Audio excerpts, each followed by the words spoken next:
Okay, so welcome to you all. Really good to see you tonight. I'm Barbara Warnock from the Wiener Holocaust Library, and I'm delighted tonight to be introducing Professor Becky Taylor from the University of East Anglia.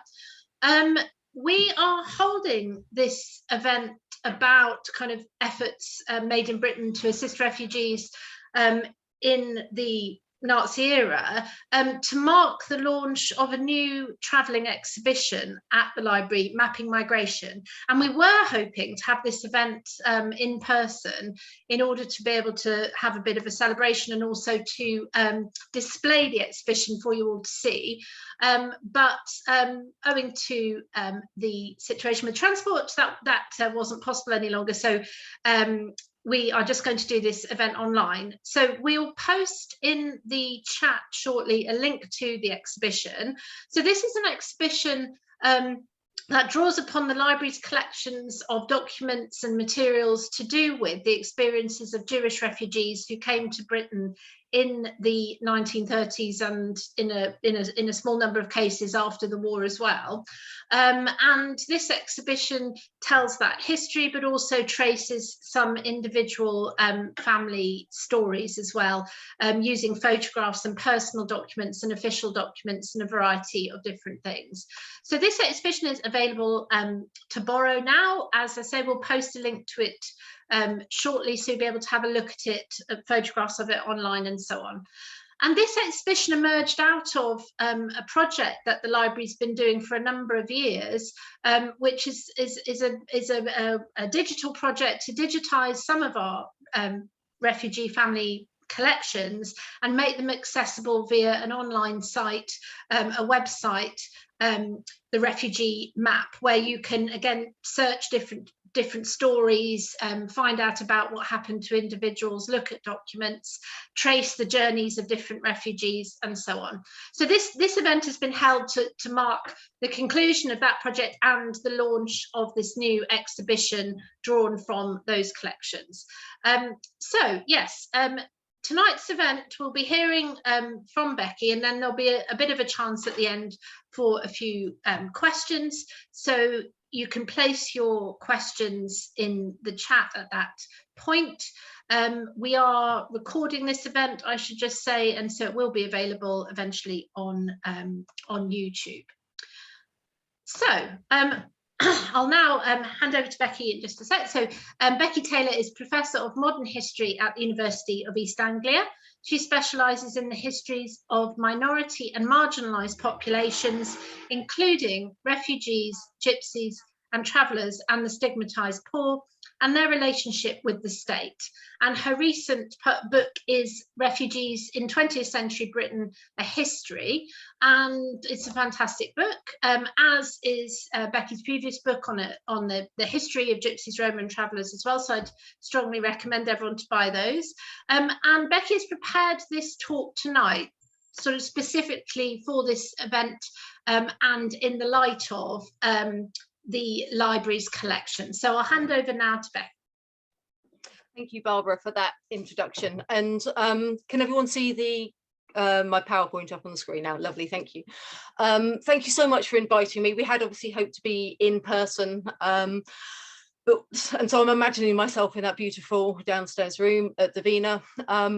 And when Barbara issued the invitation, she said that she'd be very happy for me to speak on any refugee movement in the 20th century.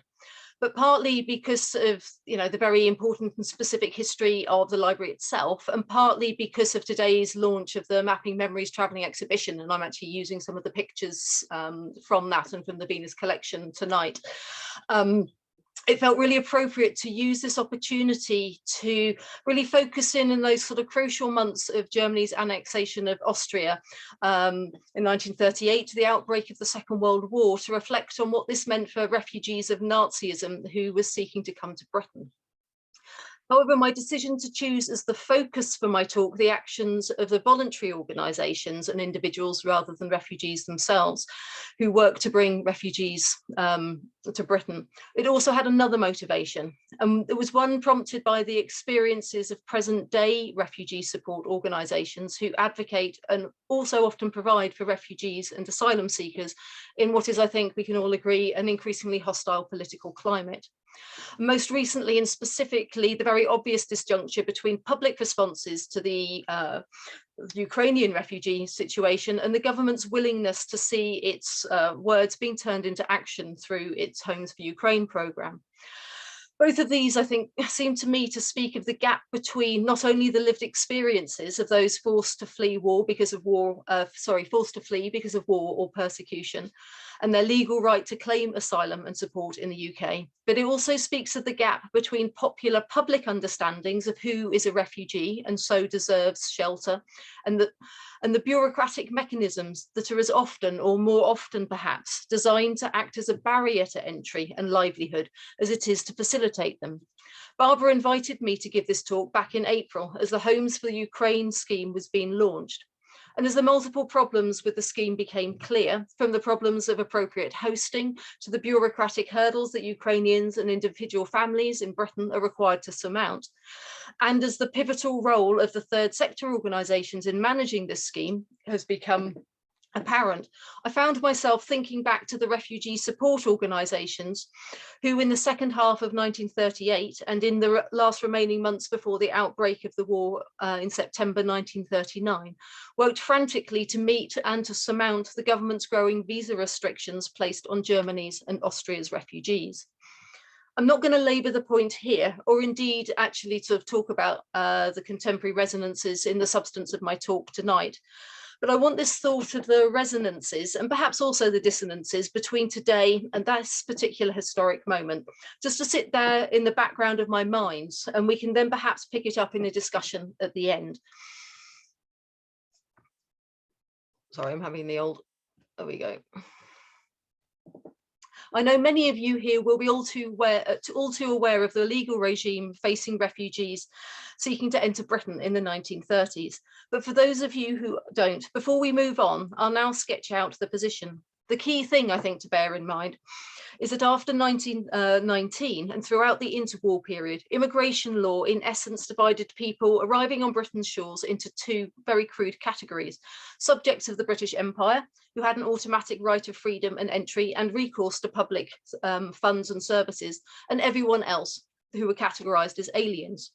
Aliens were subject to certain entry requirements. They needed to prove that they wouldn't become a charge on public funds, normally by showing they had enough money to support themselves during their stay, and that they were free of certain diseases. And most particularly after the onset of the Depression in the early 1930s, if they were coming to work, they had to prove they weren't taking employment from a British worker. Aliens with special skills were granted entry, but often only on the condition that they trained up British workers to replace them, lest they became irreplaceable and eligible for permanent residence.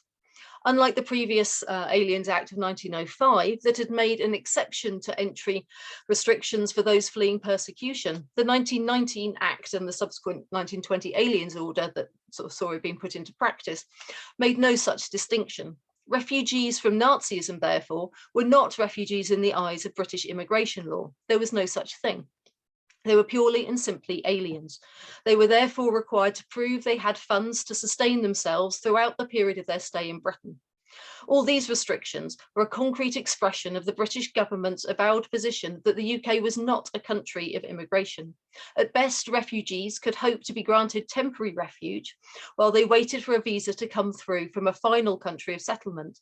The ideal here for many refugees was obviously the United States, but as it tightens its visa restrictions, they increasingly look to other countries: Cuba, Brazil, Argentina, Australia, and to Shanghai, that still didn't ask for an entry visa, even in late 1939, for long-term refuge. Pressures worsened following the Anschluss with Austria in March 1938, and then at the beginning of October, the annexation of Sudetenland. The British government responded by insisting that in addition to all the pre-existing requirements aliens had to fulfill, refugees now had to obtain a visa from a British embassy in their country of residence before entering Britain. The pressures to secure a visa were further intensified following the November pogrom, what is also known as Kristallnacht, which provoked genuine horror and condemnation across democratic states and prompted another exodus, but did not result in much in the way of freeing up of visa restrictions. Not only for German Jews seeking refuge, but increasingly from Austrian and Czech Jews who now realised just how vulnerable their position was becoming. And so, given the restrictions placed on what they were able to take with them on leaving Greater Germany, and given the fact that the wait for entry in the United States or another country of final asylum became longer and longer as the situation at home was becoming more desperate, the potential period of stay in Britain, if they were able to make it, was becoming also longer, because you knew that it would take longer for you to get to, say, the US. So Jews and other refugees seeking entry by themselves faced an almost insurmountable barrier to come to Britain. Something that David Wyman, back as long ago as 1985, described in the American context as the paper walls that refugees faced. So this then was something of the legal and the sort of historical background shaping the terrain that refugees of Nazism had to negotiate if they wanted to gain entry to the UK.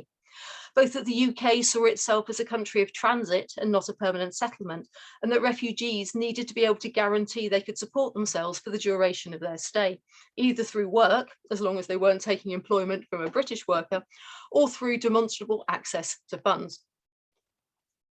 And so by extension, these were also the parameters that also shaped the terrain from which local refugee organisations and then the national coordinating organisations emerged. These, of course, didn't simply appear spontaneously in 1938 as the situation in mainland Europe worsened. Jewish organisations had been active from the moment the Nazis gained power in 1933, as had numerous leftist political networks. So while organisations dedicated to supporting refugees from certain professions, so academics and architects spring readily to mind, had also emerged to try and create work opportunities for Jewish and leftist refugees, what we start seeing in 1938 is something a bit different. And this is where I'm going to sort of focus tonight, this concentrated period of time, the 12 or so months before war finally brought out, where the scale of voluntary activity became unprecedented. So if we sort of just think about that in terms, by the end of 1938, it had grown way beyond these sort of professional and Jewish-based organisations of 5 years previously. So by September 1939, the Movement for the Care of Children from Germany, which is the main organisation that brought what we think of as the Kindertransport children in, had a list of 182 provincial refugee committees in England, Scotland and Northern Ireland. And of these, only 54 were Jewish. Some were a continuation of committees set up to help refugees from the Spanish Civil War, or were subcommittees of national organisations like the Academic Assistance Council, the Council for German Jewry, or the Children's Refugee Movement.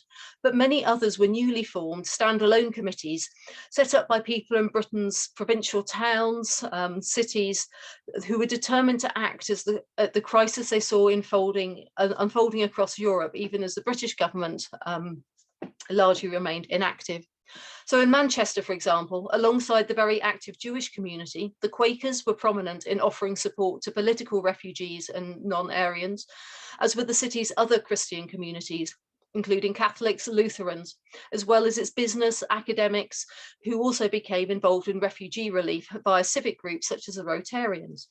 To try and prevent the duplication of effort from across the organisations, after the Anschluss, a national refugee coordinating committee was formed from representatives of the main refugee organisations.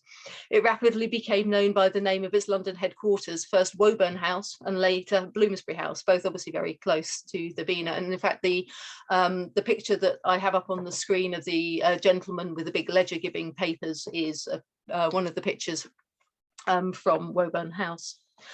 So this then was the broad structure and composition of Britain's refugee relief movement.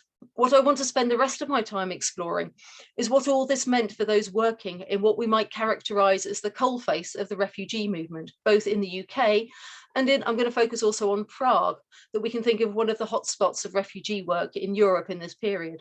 And I suggest in the title of my talk, I'm going to be thinking about passion, frustration and bureaucracy.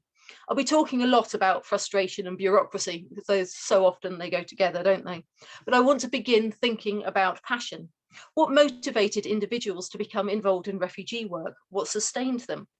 Over the past 2 decades or so, academics have become more attuned to the problematic nature of what we call humanitarianism, how it can act, for example, as a fig leaf of colonialism or acts of war, or perpetuate power imbalances and move discussions away from ones of rights to ones of generosity and gratitude between different countries as much as between individuals, the giver and the receiver, the host and the guest. These insights around the problematic nature of humanitarianism are important, and they have helped inform my own work. But I also want to give some space to thinking about cases where action seems to spring from solidarity, empathy, a sense of equality or justice. If we're to do this, sorry, there we go.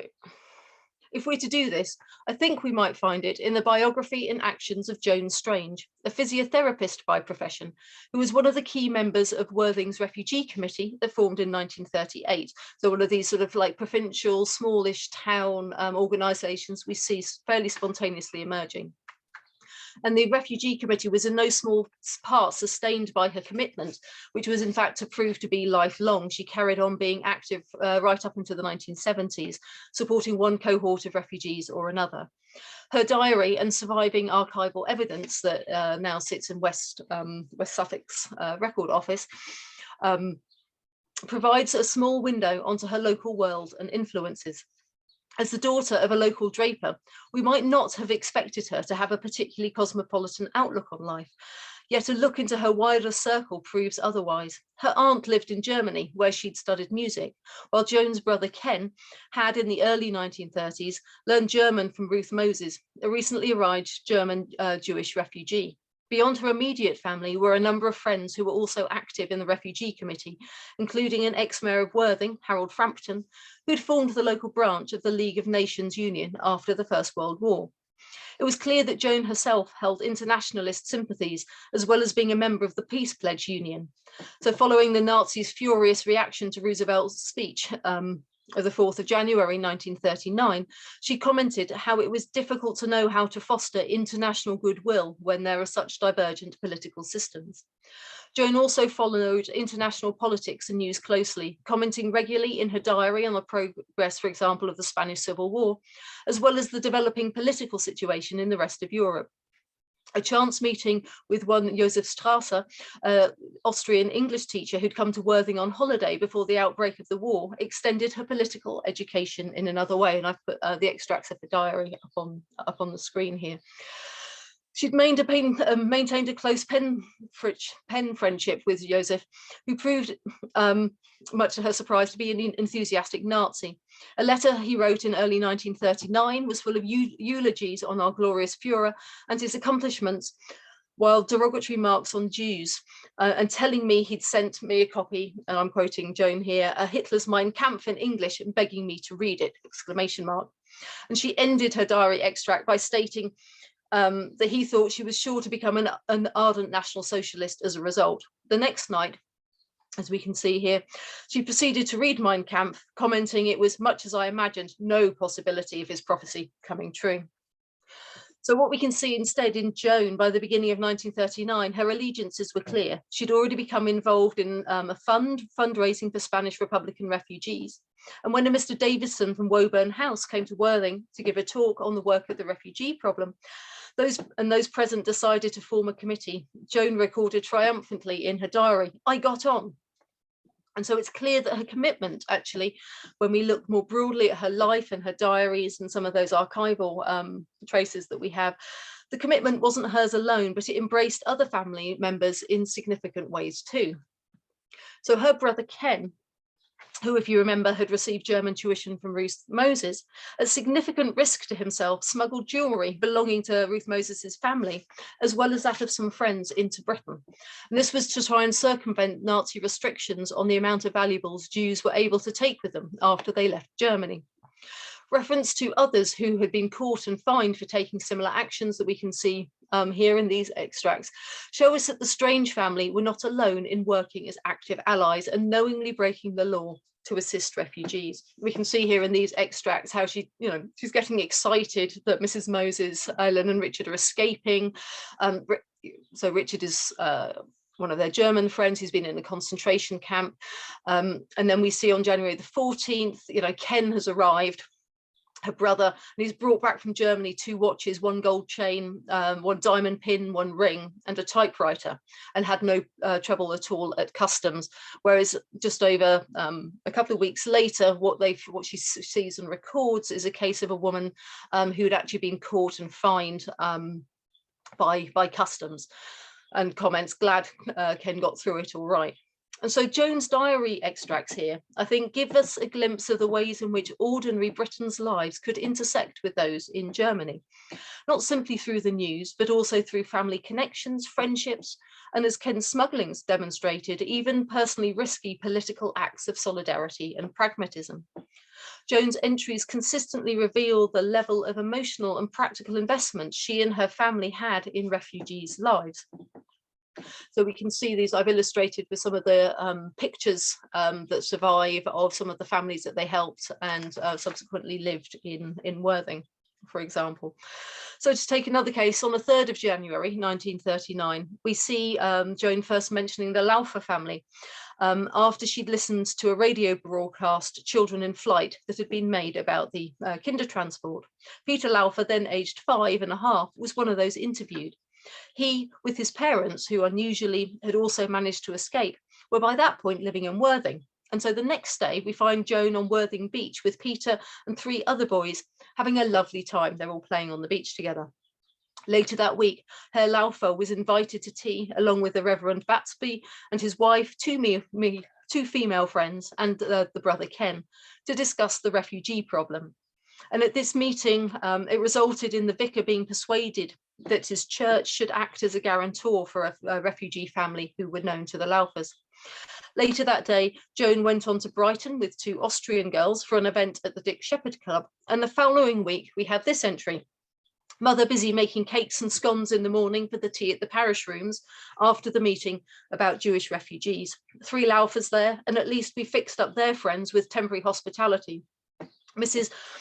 Wenburn Smith is having 2 and we 2. Lots of people turned up and much interest shown.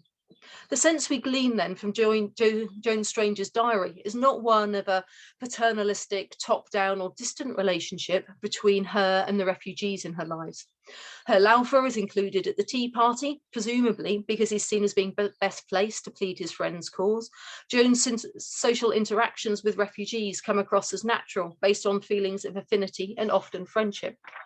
With her mother's baking for the meeting, the Strange's decision to host 2 refugees, as much as Ken's smuggling, we have a picture of a family intimately and genuinely entangled within their humanitarian endeavours.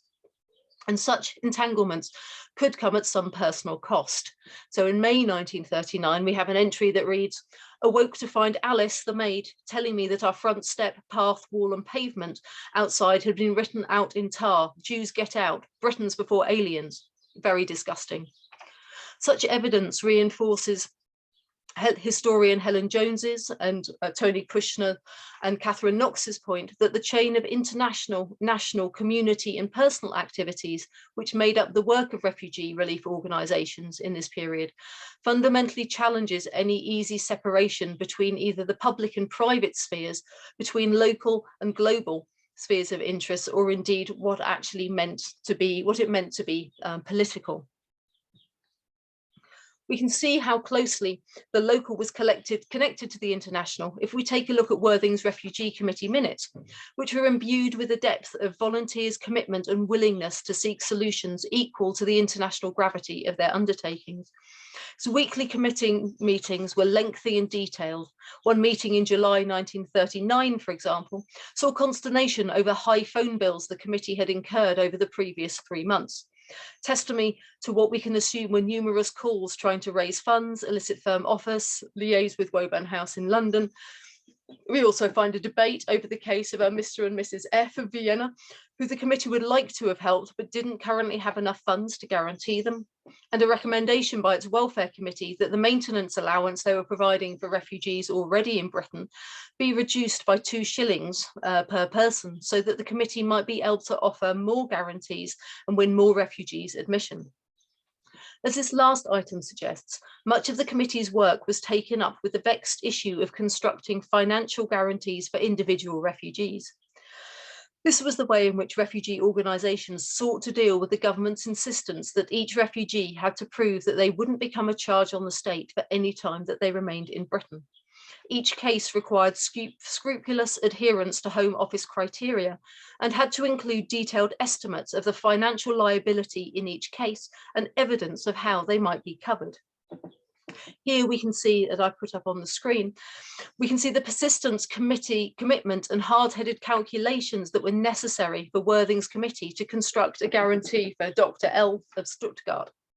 Although he had a visa for America, the quota backlog for American entries was such that his projected date of re-emigration was 1947, necessitating a guarantee that would cover his costs fully during his entire time in Britain. 8 years. So we can see here the very complicated way that this is done. So there's this liability, it's estimated to cost over the 8 years, £520. They've managed to get promises of £553, which have been cobbled together from a combination of immediate cash promises and regular annual contributions. And then these regular annual contributions themselves needed to have their own separate guarantor, who in this case is Mr. Thornycroft. And it was typical of the depth and sustained nature of the effort required to secure each individual visa, so it might be deemed adequate by the Home Office. It was, as Helen Jones has observed more generally, major work on a minor scale. We get a sense of the other major nature of this grassroots level voluntary activity when we join it up with the other end of the chain to look at what connected provincial Worthing, for example, with Prague or Vienna. There, the task facing each refugee relief organisation was to painstakingly work through each refugee's application for a visa to match their personal circumstances to the opportunities and support available back in Britain. This demanded an extensive working knowledge of the ever-shifting immigration requirements and intimate knowledge of each applicant's case against a backdrop and increasingly a foreground of desperate pressure as the international situation deteriorated. The diversity of initiatives and their transnational nature is striking. Prague, by the end of 1938, had a multiplying number of British organisations represented in the city that ranged across religious and denominations, as well as leftist and international groupings. The Catholic Aid Committee helped fellow refugee Catholics, but not socialist or communist political Catholic refugees. The Thomas Mann Committee funded intellectuals and writers, while the Academic Assistance Council focused on university academics. Save the Children Fund and the Inter-Aid Committee and Movement for the Care of Children from Germany directed their efforts at children. British Quakers aided their co-religionists, non-Aryan Christians, pacifists, politicals, which covered the entire leftist spectrum, and mixed faith relationships and marriages between Christians and Jews. As did the Unitarian Refugee Relief Committee, the International Solidarity Fund and International Peace Council, meanwhile, focused their work on fellow activists, while the Jewish Refugee Committee and the Central British Fund aided co-religionists and those in mixed faith relationships and families. All these groups, over the winter of 1938 and into 1939, found themselves caught up in a frantic world where, working between London, Vienna, Prague, Amsterdam, and within Germany itself, they did their best to match up refugees with guarantors or offers of employment and visas, and to arrange travel when border after border became closed or threw up new restrictions. And so here we've got a fairly classical excerpt from the diaries of a refugee worker in Prague from this period. The sad case of a lady with a clubfoot and her sharp little girl who was waiting to join her husband in Greece. We arranged everything over a week ago, visas, permits, tickets for flying. Now she's come to report that owing to foggy weather, the planes aren't going south. And in addition, Italy has just closed her frontiers to all people with interim passports. The only way out now is for her to go via Poland to the south. Another case is of a man and his wife who want to join friends in Turkey. Her pass and visa run out on December the 31st, i.e. tomorrow. Can we get her into Romania before it is invalid? We consult SEDOC travel agency. No, it takes over a day to get to Ruthenia, and in any case, you can't go over the Romanian border in a train. That part of the journey must be done by bus. Cases such as these, which were dealt with by the Unitarian minister, Jack McLaughlin, not only reveal the importance of contingent factors, here we have the weather, but in other cases, sudden illness, bumping into an acquaintance, in ensuring or preventing somebody's escape. We also see how bureaucracy intersected with a complicated web of personal issues.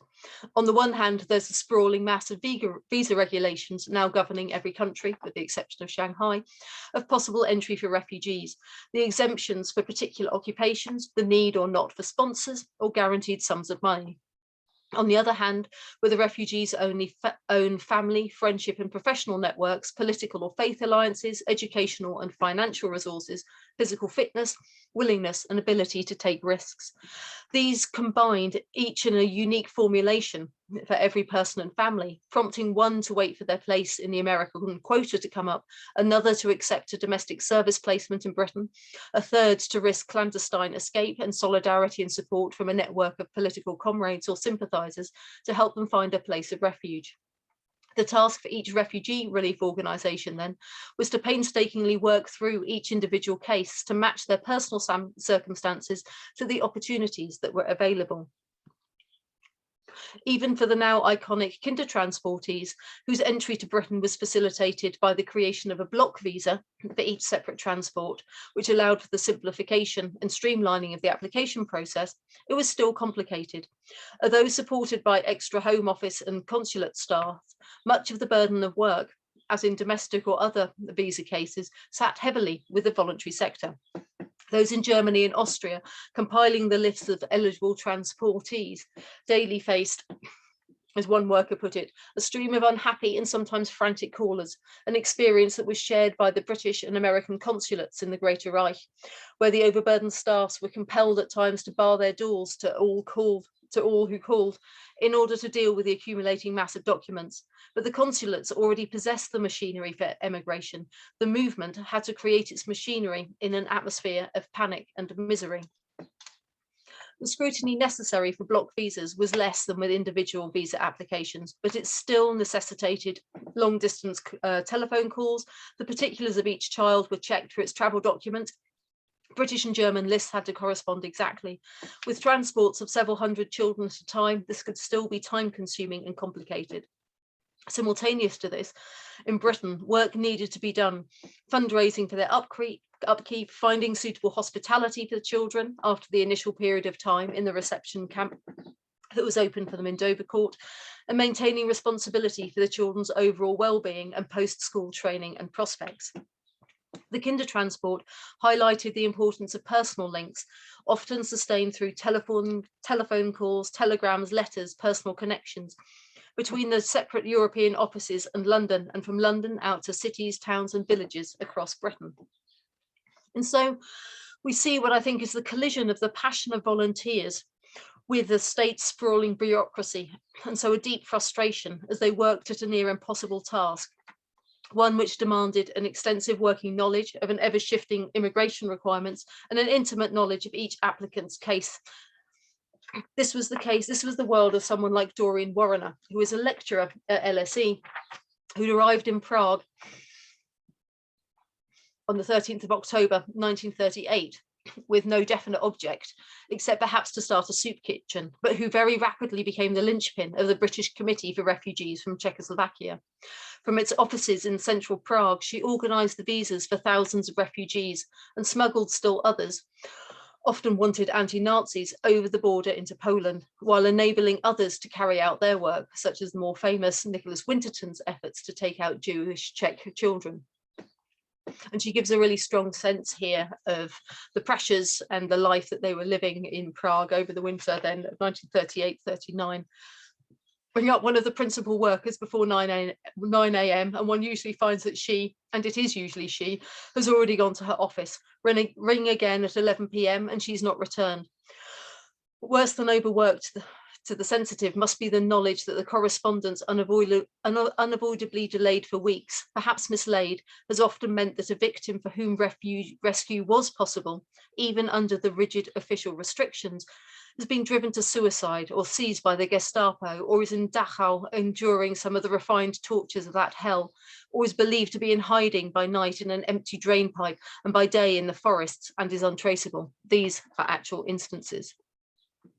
This may have been a voluntary effort, but in its scale and scope, tackling as it did immigration procedures, mass movements of people, housing, welfare, training and education for thousands of individuals over what proved to be a number of years, it represented the level of organisation more associated with government.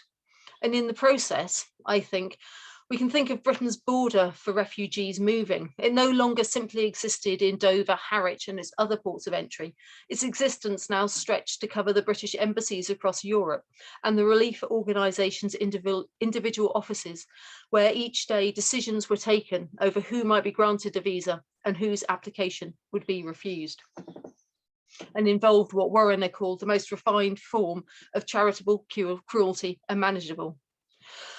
So this was, I think, a visceral, intensely human process that stretched refugee workers to their limits. But it was also an intensely bureaucratized process, one that saw the refugee organizations working not just alongside the state, but in effect as an executive arm of the Aliens Department, taking up an administrative burden which should have been more properly borne by the Home Office.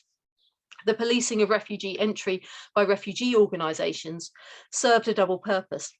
Through becoming involved in the sifting of cases, desirable from undesirable, in making visa recommendations to the Immigration Service, the refugee relief organisations became active in the service of government policy, subsidising the Home Office's understaffed operation through intense voluntary effort. And this active vetting of applications worked to the relief organisations' advantage by reducing the possibility of future claims on their financial resources by impecunious refugees.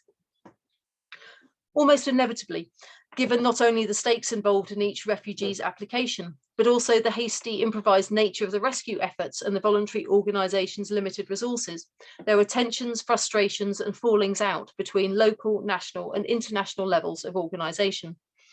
We can see how this played out if we look at the efforts of another town, Gloucester, to secure visas for refugees who were able and willing to take up domestic service.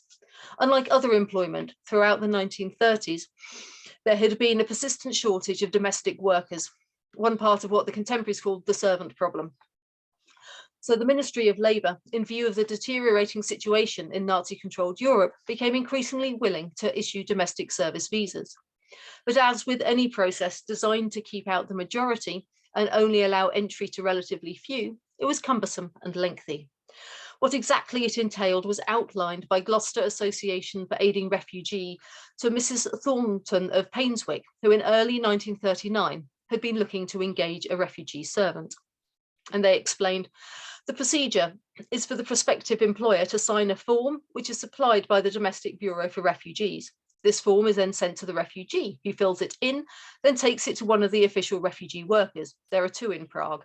This person then inquires as to the suitability of the applicant, then reports to the London Central Committee. If they receive a satisfactory report, they then apply to the Home Office for a permit for the refugee.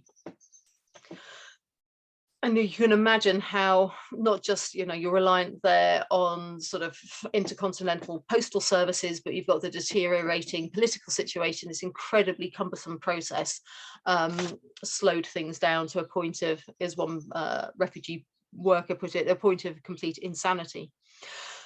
And as any number of minor complicating factors could slow the process down. So in this case, the Gloucester committee admitted it had run out of the initial forms and it was waiting for more to be sent from London. Other bureaucratic demands could induce delays or cause an application to be turned down. So an offer of a domestic service placement could be rejected by the Domestic Bureau if wages attached to the placement were less than 15 shillings a week, and if girls aged between 16 and 18 could only be engaged in domestic service if they were placed alongside either their mother or elder sister. While such safeguards have been put in place to protect refugees from exploitation and to prevent them from undercutting British workers, in the context of mounting Nazi strength and persecution, such measures took on the aura of bureaucratic obstructionism. Frustrations were not only caused by adherence to strict rules on what constituted an offer of hospitality or a guarantee. Almost inevitably, given the multiple pressures facing the relief organisations in Prague and Vienna, the coordinating committee in London, and the provincial refugee support organisations, the archives provide ample testimony to the difficulties and frustrations that limited resources, staffing and expertise caused. To take the case of Mrs. Davis from Brockworth and Gloucester, who in December 1938 applied for a refugee couple to run her home for her, having failed to secure a British couple for the post. She was matched with Arthur and Hedwig Meyer in Vienna, began to correspond with them and satisfied that they met her requirements. So she let her maid go in January 1939. The first forms she filled in and sent to the Domestic Bureau were lost, so she acquired more, sent them again. By early April, she'd heard nothing, despite having written to London, and so asked her local refugee office to intervene on her behalf, which it did so twice. Can nothing be done to get these people over to her quickly? Why can she get no answer? In another case, at the beginning of June 1939, to support a married couple who'd been ordered by the Gestapo to leave Berlin immediately, their potential employer wrote asking the Domestic Bureau to send her the necessary forms. 3 weeks later, and only after the intervention of the local committee, did the Bureau reply, enclosing the form with a rather curt letter. We shall not communicate with you again unless we have a satisfactory report from our continental organisation, and this usually takes a few weeks to obtain. We must point out it will be a long time before we can apply for this couple. We're allowed by the Home Office to apply for very few married couple permits a week, and we have a very long waiting list. These tensions were also due to the disparity between what people were able and willing to offer and what was actually needed. As Kate Thornycroft, the Hospitality Secretary of the Committee for Refugees from Czechoslovakia, explained to local committees in April 1939, the refugee organisations needed longer-term accommodation for men, married couples and families. By contrast, there were virtually no single women or children to place, as they tended to be covered either by domestic service visas or the Kindertransport. But opening a window into the everyday preoccupations and attitudes of the British provincial middle classes also offers another sort of light onto these sort of the swirling tensions that we see around in this period. And we see how some of these offers for domestic service placements give us sort of this window onto the everyday preoccupations and attitudes of the British provincial middle classes. For all the talk of a decline in the availability of servants by the 1930s, we find in the archives all sorts of letters from householders seeking a bellboy or a house parlourmaid, hours having left for work in a factory, and a cook. And these, I think, are testimony to the ongoing expectations of a certain strata of British society that labour would be available for very specialised domestic duties. And as Tony Kushner has shown, most householders, Jewish or not, willing to employ refugee domestic servants, were almost solely interested in them as a source of cheap and reliable labour. It was only a tiny minority, very often made up of Quakers and Christadelphians, who took women into their homes as domestic servants specifically in order to aid their escape from continental Europe. Attempts to match employers and employees could also highlight the painfully stark juxtaposition between refugees' experiences and the expectations of their potential employers. So, for example, we have the case of Frieda Müller, Jew by race, Polish by nationality at birth, married to a German, non-Jewish, and thus became a German. They'd been engaged for some time in Germany and been put in a concentration camp for meeting each other. He was beaten. They say she can do French cooking, and he's been used to serving at cocktail and dinner parties and to valuing his master. Records such as this remind one how very often the passion of volunteers fighting to find refuge for as many of those fleeing Nazi persecution as possible were met not only by bureaucratic obstructionism, but also by blank incomprehension on the part of the wider British public over the consequences for each individual who was unable to secure refuge. So to conclude, the cascade of critical events in 1938-39, the Anschluss, the Sudetenland crisis, the November pogrom, was to force what had been something of what we can think of as being a cottage industry of refugee relief into something much more sophisticated and wide-reaching. To enable refugees to meet the post-Anschluss requirements for visas, refugee relief organisations expanded their operations, establishing offices in continental Europe, or working closely with the Society of Friends and other organisations who already had established European networks. In the process, we can see how it's little exaggeration to talk of the creation of a parallel bureaucracy operated by local and national refugee organisations working alongside and sometimes instead of government, not just within Britain, but running operations that stretch from Prague, Vienna, Berlin to London, and from there to Britain's towns and cities and villages. Across the country, the functions of different wings of the British state, the Aliens Department of the Home Office, local authorities, public assistance and public housing committees, these functions were replaced by voluntary committees as they developed increasingly complex bureaucracies dedicated to finding ways to bring refugees into the country and to accommodate and maintain them after entry. And here I think it is important to reflect and appreciate the intimate link that was sustained through these phone calls, telegrams, letters, and often very intense personal connections as people had worked together in Prague and then somebody returns back to London and is working in the office there.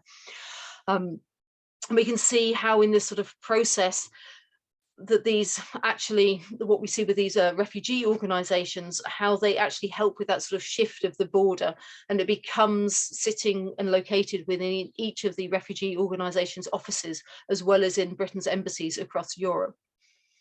And so in charting this process, we find refugee organisations up and down Britain, normally working through Woburn House, but also through their own initiative and contacts, trying to find guarantors, places to live, and those willing to offer domestic or other work.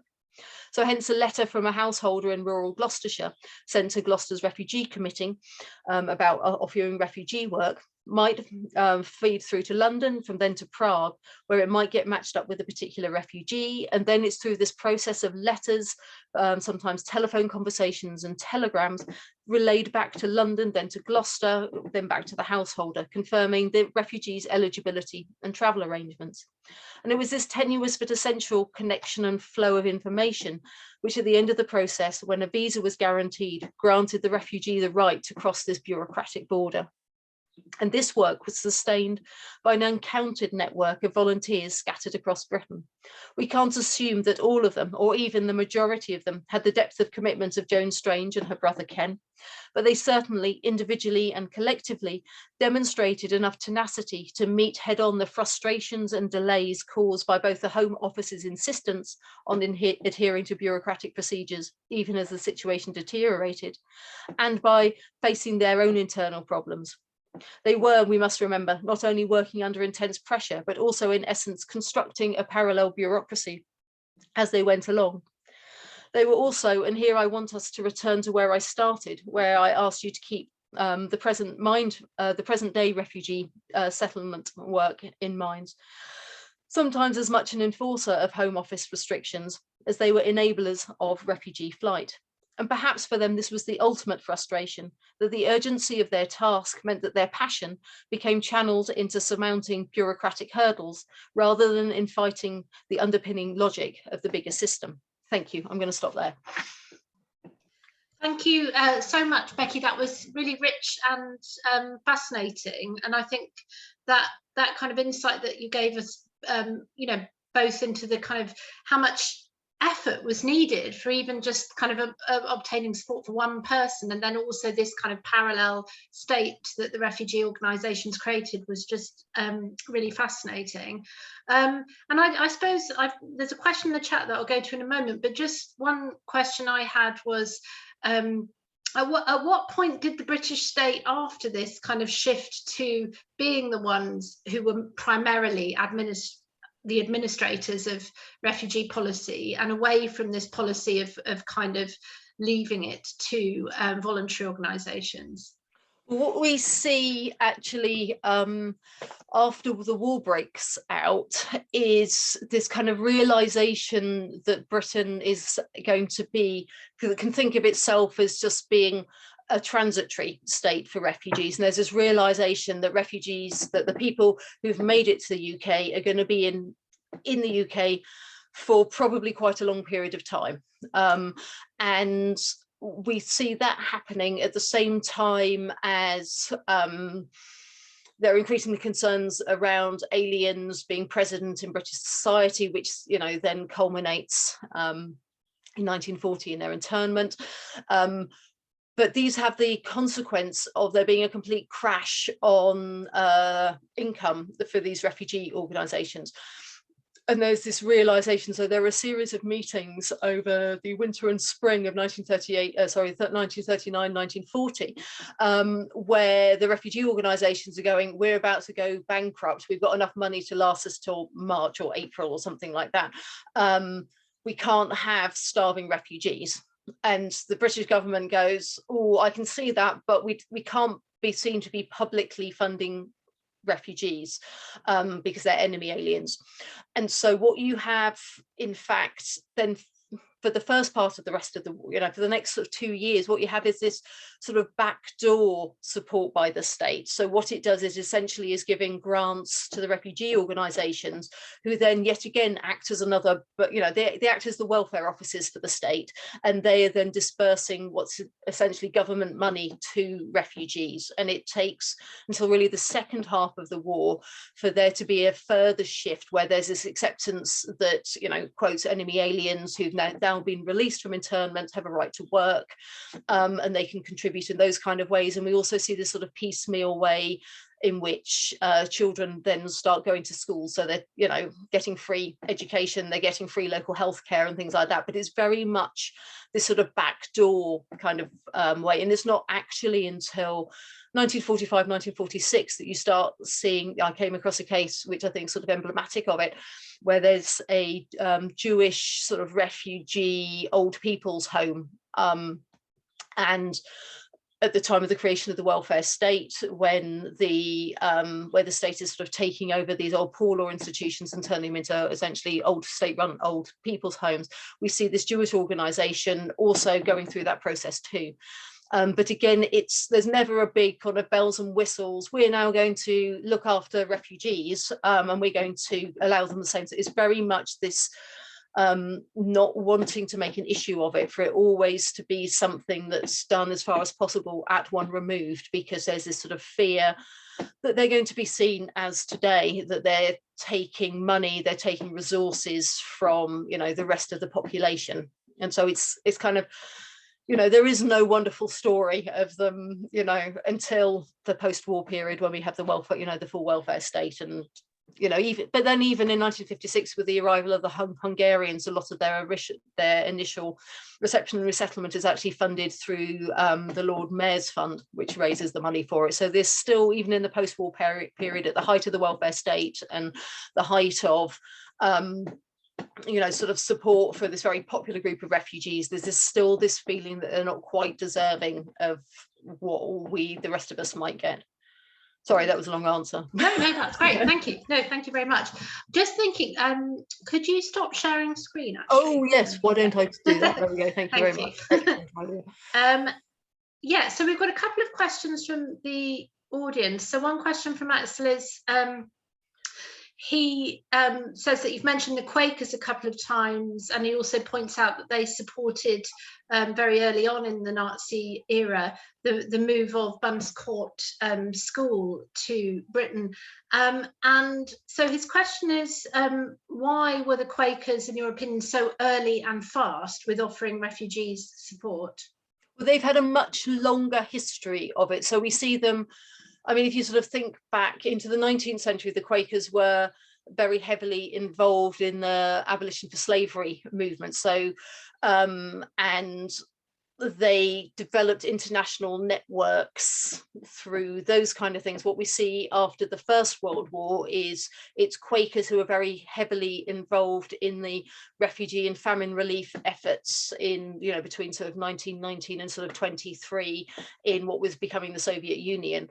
And so you've already got these, not just these established networks, but also the expertise that comes with that. And so some of those people also, they sort of do longer term work. So they're already doing work in Germany and in the Soviet, not in the Soviet Union after I think about 1925, but there are individuals who come 1936 and the Spanish Civil War have already got a history of refugee relief work that is European based, and there are these international, so the Quakers have small sort of meeting congregations right across Western Europe in the interwar period. So there's this sort of, you see, I had a master's student a few years ago who did a very interesting dissertation on this exactly, and you again see the strength of personal connections. So people, friends who have these intense personal experiences together during the Russian famine, who then 15 years later hook up again during the Spanish Civil War.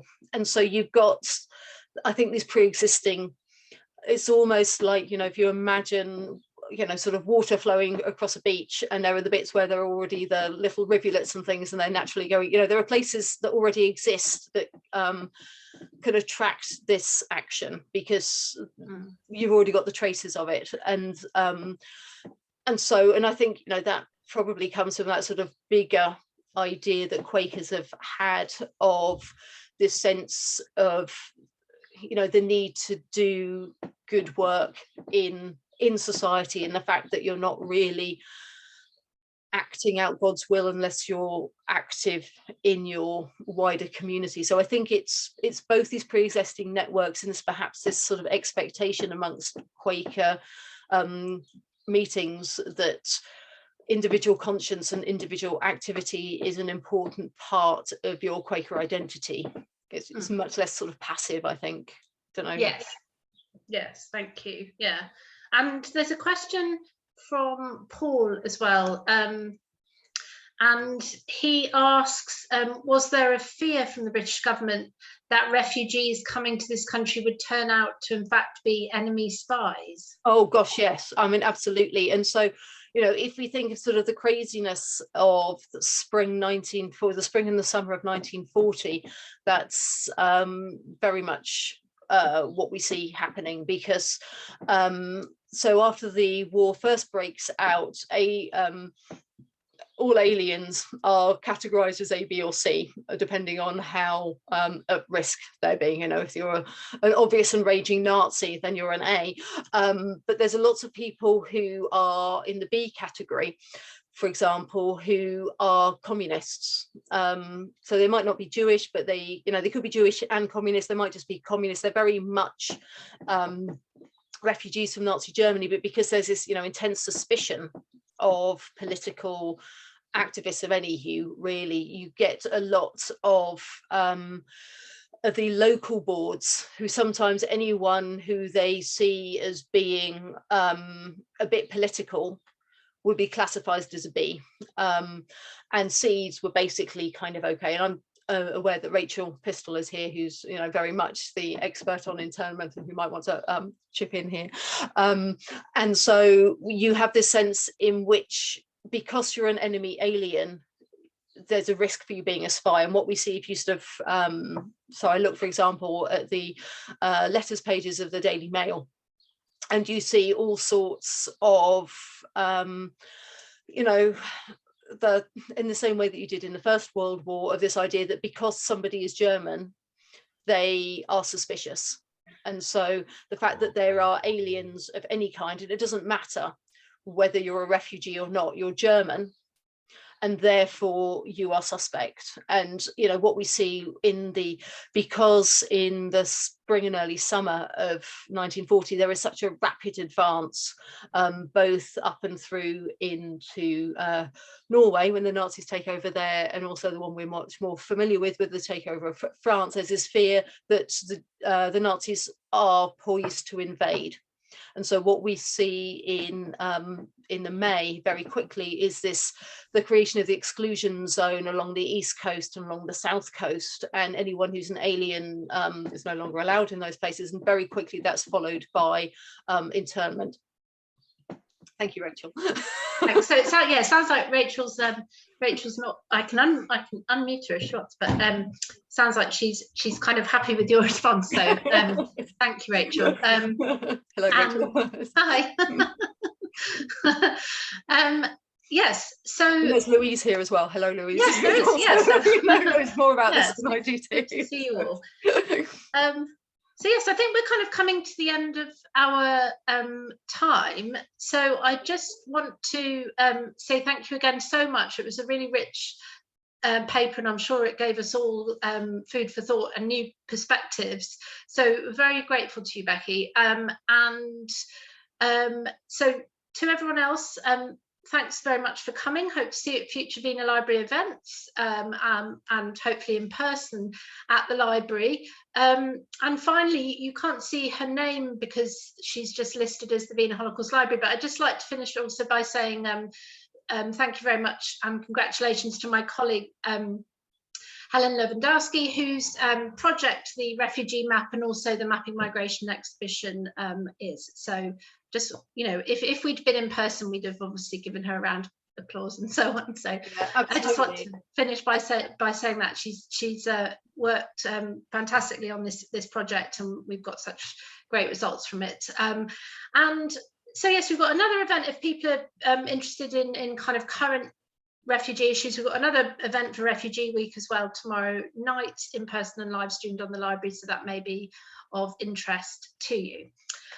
So yes, just remains for me to say good night then, and thank you for coming, and we'll see you all again. So bye.